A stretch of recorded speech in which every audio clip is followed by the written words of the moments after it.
Hi, Kristalynn. Hello. So, what is your earliest memory of a event that transformed you? The earliest memory I have is, of fireflies. We're here with fireflies, so I'd love to talk about that being my earliest event with this group. Would have been Mayan Heart Festival that we did with fireflies, and it was just coming and feeling complete unity and unconditional love and like family from the minute I came. And I guess that's the experience that I have with a lot of festivals, is just coming into a festival and not feeling like, even if I come by myself, I don't feel alone. I feel loved and supported and cared for, and just knowing that there's this family that loves you, and they don't have to know your past story or what you've been through or anything about you, and there's just this like recognition of I am you, you are me, and we love each other, and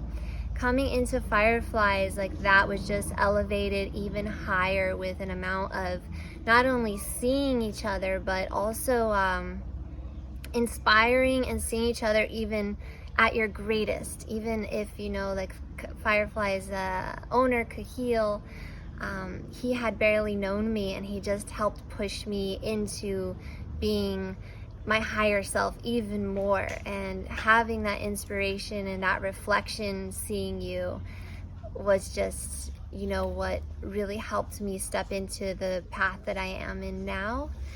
And this is also what we aim to do with all of our people that are involved in our group, and all of our guests, is really inspiring them to see themselves as their highest, and then step into that and supporting through that process. And so, what does the phrase conscious community mean to you? It's interesting question. Conscious community, a lot of people, there can be consciousness in, we're all conscious because we're awake and we're living and we have, minds. So that can be a form of consciousness. But to me, living consciously is a recognition of I am this tree, I am these humans, I am these animals, and we are all one and connected. And it's actually a higher state of vibration, all knowing, of unity. And it's kind of like the Matrix, taking, I believe it was the red pill, and then your mind is a little bit more open, and the clouds have kind of passed, and it can be quite intense experience, but you can really see the consciousness all around you. So not just your mind and your brain is awake, but your being is awake, and you are conscious the way that you eat. You're eating consciously. You're not just shoving a lot of food in, like, oh, I'm so hungry. You can eat consciously, and going to bed consciously, and even you can use the bathroom consciously, like releasing energy that's no longer serving you. There's so many ways that we can continue to evolve our consciousness, and it is something that is always evolving. So I'm constantly working on evolving my consciousness, and I think definitely the way we communicate with each other, and the way that we eat, especially how we're connecting with our food and the things that we buy, and what we're consciously supporting. It's not just, I want this, I'm gonna buy it, or I want to eat this, so I'm gonna eat it. It's making these decisions with a unity mind frame, which I believe is the conscious mind frame of this isn't just for me in this moment, but it is affecting all of the animals and plants and beings around me. So yeah. I like how you touched on how communication and connection is influencing consciousness.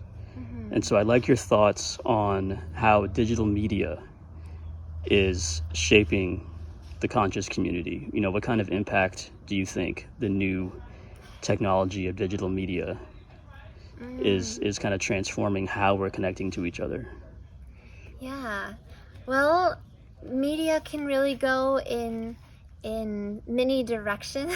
So And it's really, you know, the conscious choice of how we choose to view media. And, you know, FrequencyBeats is doing these amazing, conscious, sustainable videos now. And, you know, so he's guiding media in one direction, and there's an entire group guiding it in a different direction. So it's really kind of the 100 monkey effect. And I believe with media really has a broad range with bringing people into these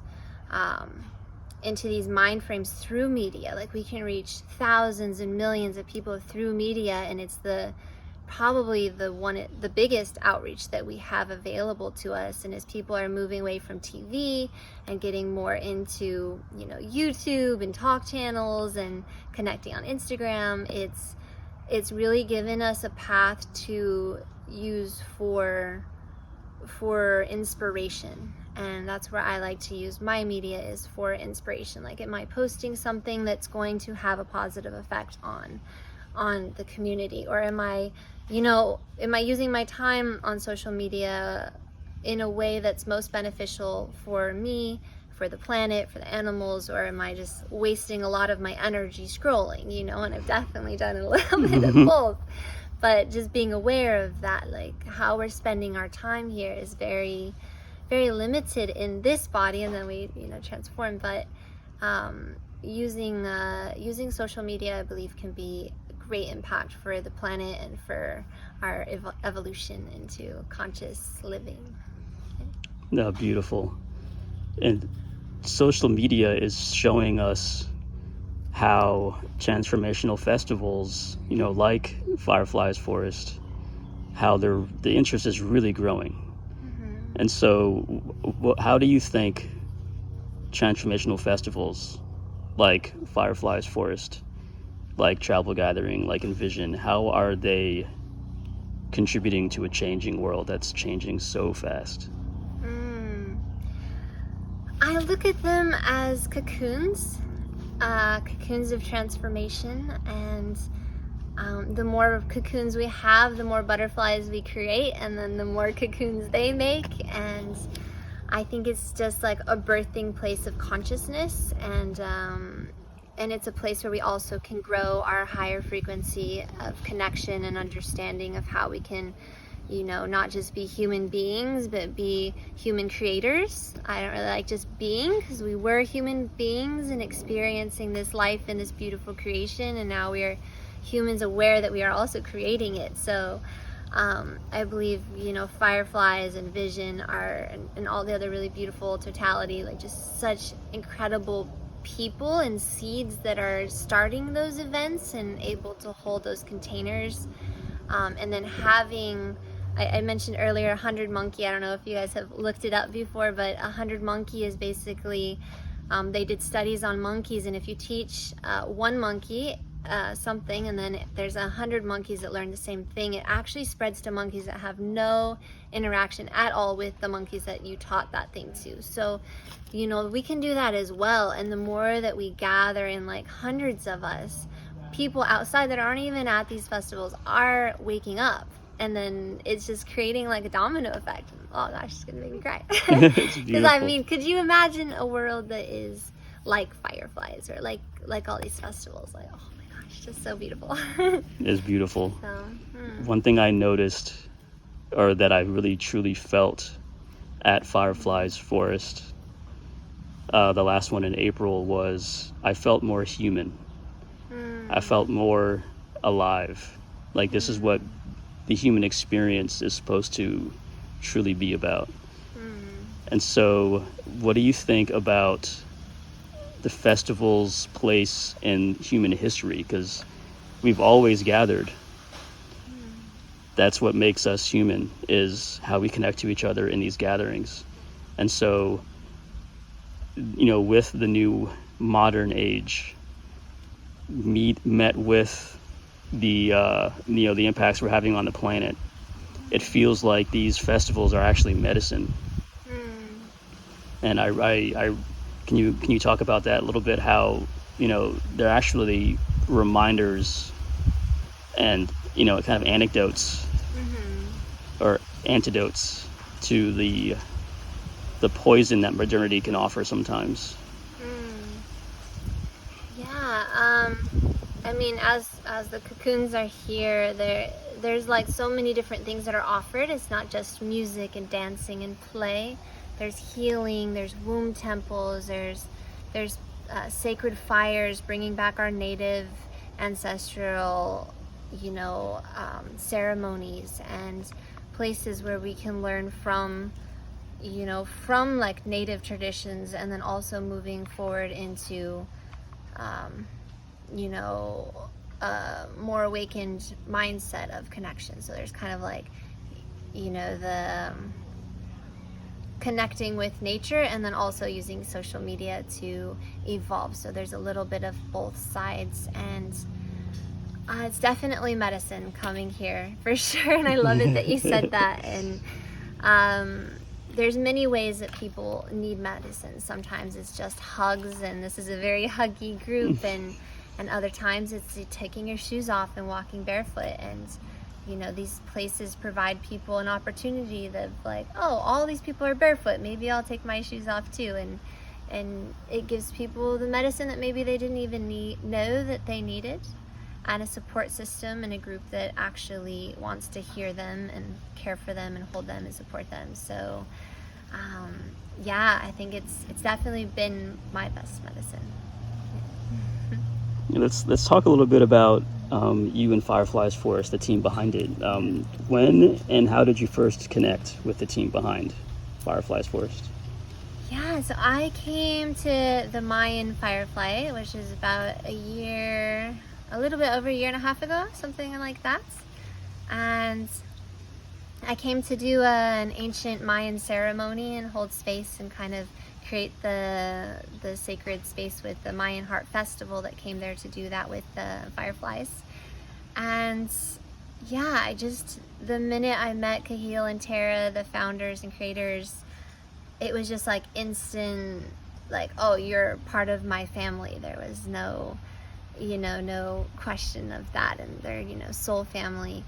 And it just felt like home, and there was no questions of where I belonged, so that's probably the first time that just felt like, okay, this is the group. And they were just starting out, and I had previous experience working, with Envision and other groups, so I was like, okay, I can be in service to this community. And Kahil and Tara were just like, we love you, and we're just like, brought me in and helped also be the reflections that I needed to step into, like, accepting, what I'm capable of doing as well. And that's really, with this group, something that I've seen all of us just really transforming after each festival, like coming together and like working on how we can do better, and looking at ourselves constantly and growing, and working on not only be better producers, but better communicating, and better like holding space, and really working on ourselves. And I think that's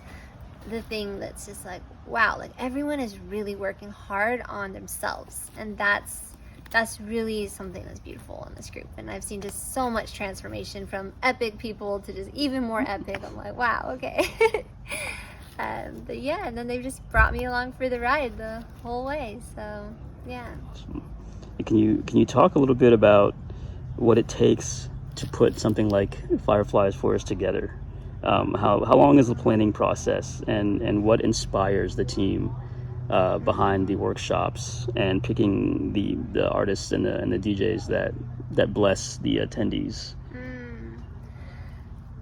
Yeah, so the process is a few months depending on when we know we can do the event. So now we have Fireflies, I believe 4 times a year. We do Beltane, Halloween, which is Samhain. We do our Tennessee festival, which is over with caves and waterfalls and a lake in Tennessee. Is super beautiful. Then we have our New Year's event, which will be coming up after this. And then we do some jungle magic, like smaller gatherings throughout the months. So after this one, we only have 2 months to get together our New Year event. So it really depends, but it's really a full-time process for all of us.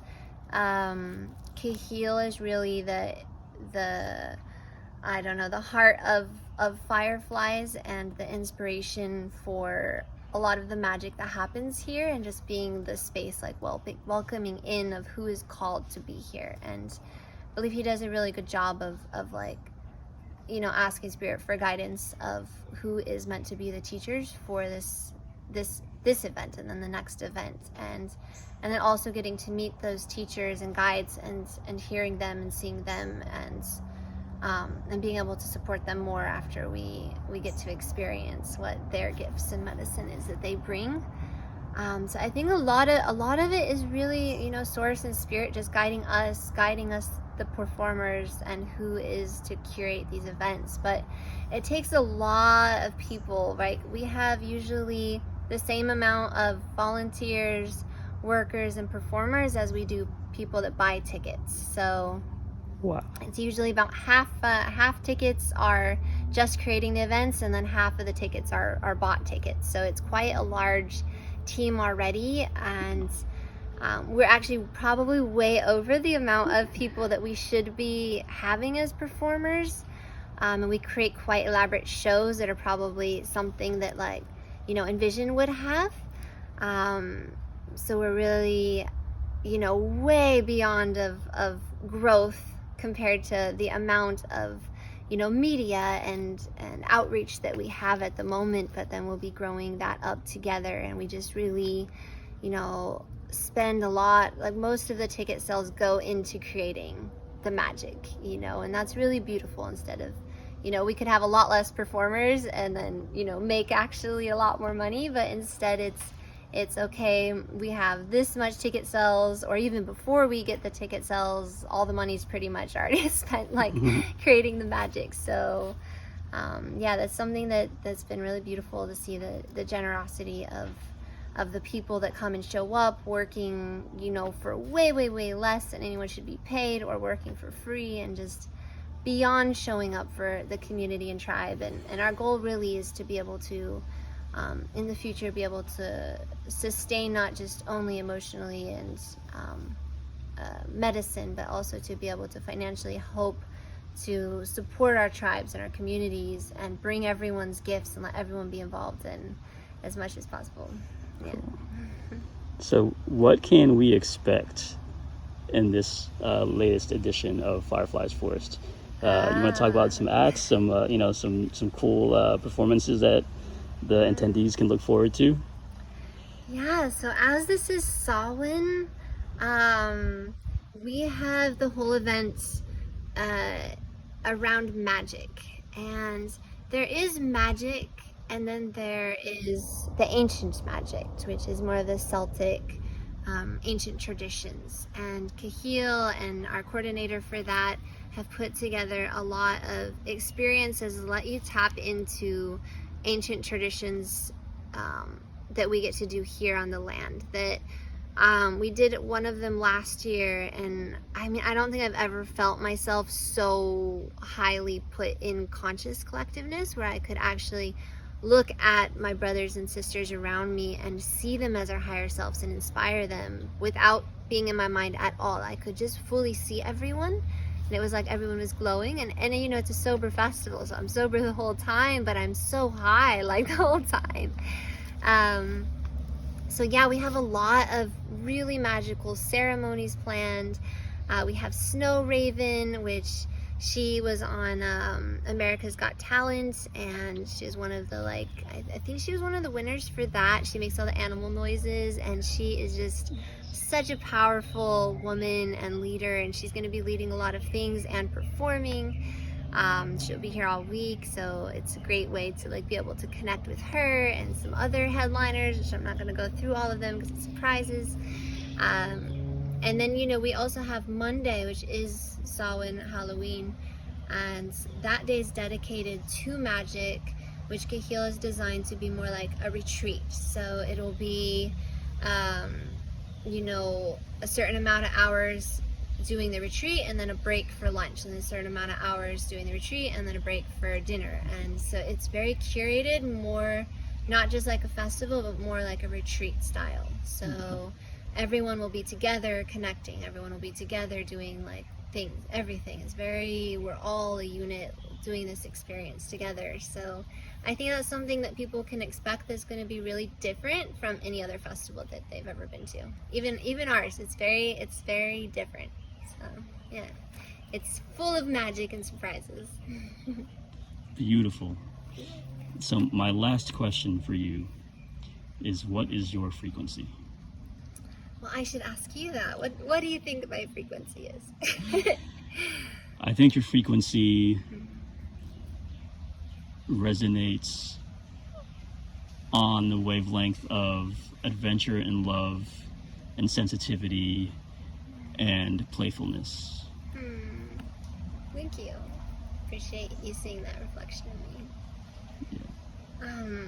Yeah, I agree with you. I feel like my goal frequency is to be unconditional love. That would definitely be what my goal is. And love means so many different things, and I think we're still learning how to be that. And I'm not a master yet, and I don't think I'll ever be a master of anything.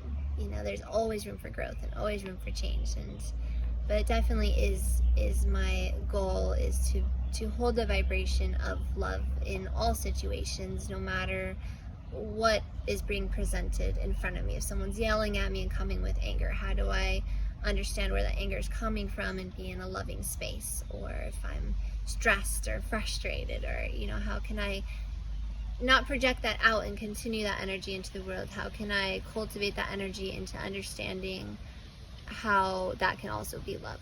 So it's definitely my goal and the vibration that I'd love to inspire and hold space for. Yeah. Kristalynn, love, thank you so much. Thank you so much. So grateful to be here with the amazing FrequencyBeat, and what an incredible being and person, and it's been such an honor to connect with you. And yeah, thank you so much for coming out, and I'm excited to see all of the magic and medicine that you bring into the world as well. Oh. Oh, thank you. Blessings.